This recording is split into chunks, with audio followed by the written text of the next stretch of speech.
Here on Morning North, the cost of your hydro bill has been subject of many campaign promises over the past few weeks. All parties have some sort of plan to give you a break on electricity. Now, to help you make up your mind on what plan you think will work, we're going to conduct a reality check on some of the promises. CBC reporter Megan Thomas has been looking into this, and she's in our studio now. Good morning, Megan. Good morning. Now, there are a few things that parties agree on in this election. The fact that hydro bills are high does seem to be one of them. So let's start there. Are hydro bills higher in Ontario than elsewhere in Canada? Well, there's no doubt that hydro bills in Ontario have been rising in recent years and are predicted to continue rising. So that's driving a lot of the talk about big bills. But there are some rate comparisons out there for hydro rates across the country. Hydro-Quebec does one. Manitoba Hydro does one as well. Perhaps they put out these analyses because they have some of the cheapest rates. They have very abundant hydroelectric.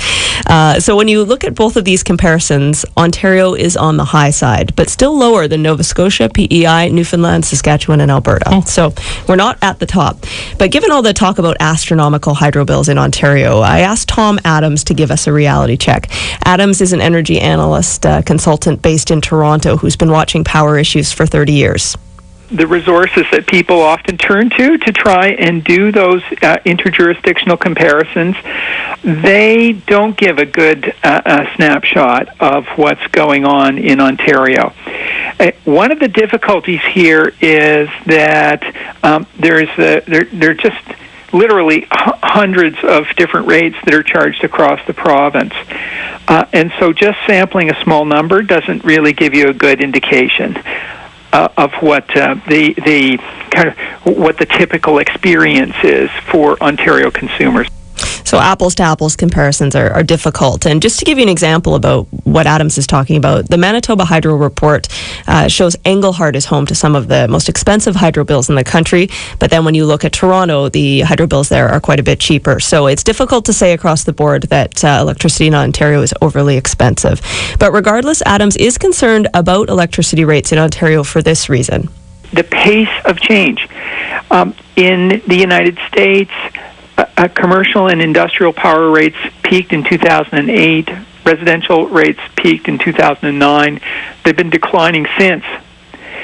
Whereas in Ontario, our power rates have been really taking off since about 2009. So this rapid increase might be a more accurate way to look at the concerns about electricity rates in Ontario rather than just looking at the actual cost. Now, we've been hearing from opposition parties in particular about the shift to green energy as being the big reason bills have been going up. Is that actually the case? This is another yes and no answer. So we'll start with the yes. Green energy is more expensive to produce, and there's been a lot of criticism around some of the long-term guaranteed prices in green energy contracts. And I spoke with John Kiemele about this one. He's an energy analyst with a firm called Enpro International. And Kiemele says solar in particular is pricey. The total generation cost on a month-by-month basis usually averages out to be 7 to 9 cents a kilowatt hour. And we're paying these people with solar panels over 70 cents a kilowatt hour. So green energy is largely more expensive to produce. But there is a counter argument here as well. And some argue that green energy can't be entirely blamed for increasing hydro bills because we don't actually use that much of it. The group Environmental Defense did a study this spring to determine how much more we are paying on our electricity bill because of green energy. And they found it's in the neighborhood of about $12 per bill on average. And Keith Brooks is with that group. Right now, in your electricity bill, solar power is responsible for about 4% of the total electricity charges, and wind power is responsible for also about 4%. So they are an insignificant amount of your overall electricity charge. So if green energy isn't as big a culprit as some say, where is the rising cost of hydro coming from? Well, one factor, and it might actually surprise you, is conservation. We're actually using less of it. And here's Tom Adams again. And it sounds kind of contradictory here, but it's the effect of decreasing electricity demand or conservation. Ontario's electricity consumption peaked in 2005. It's been declining ever since.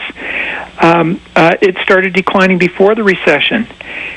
A big factor causing its decline is higher prices, but what the result is we have more or less a fixed total province-wide power bill this year, next year, out into the future, the total cost of power is locked in. So when we consume fewer kilowatt hours, it means that the price per kilowatt hour just has to go up. And another finger has really been pointed, especially by the opposition parties, at the bureaucracy that runs hydro. So I did some research on that as well. And there are, in fact, 6 different organizations involved in the creation and distribution of electricity in this province. I won't go through the alphabet soup of acronyms, but there's several different corporations. And then on top of that, you include local utilities, like here in Sudbury, we have Sudbury Hydro. So it certainly sounds like a lot, but you do have to keep in mind that they are the result of breaking up a larger entity called Ontario Hydro. That was back in the late 90s. So could there be savings in shrinking the bureaucracy in some way, as some of the parties are promising? I'll let John Kiemele, the energy analyst from Enpro International, answer that one. It's already been cut significantly from where it was 10 years ago, but there's still, somewhere north of 60 electric utilities in Ontario, and it doesn't make a lot of sense to have all of those individual bureaucracies in place. But what that could affect is primarily local distribution charges, which is a pretty small portion of the total electricity bill. So, Megan, will our hydro bills actually go down under any of the plans proposed by the parties? Well, let's go through some of the promises. The NDP plan is to take the provincial portion of the HST off of hydro bills, so that would provide some immediate savings. But some also just call that a shift in taxation as well, since that revenue would have to be made up elsewhere. And it doesn't actually do anything to reduce the base cost of the rising bills, which the tax is a percentage of.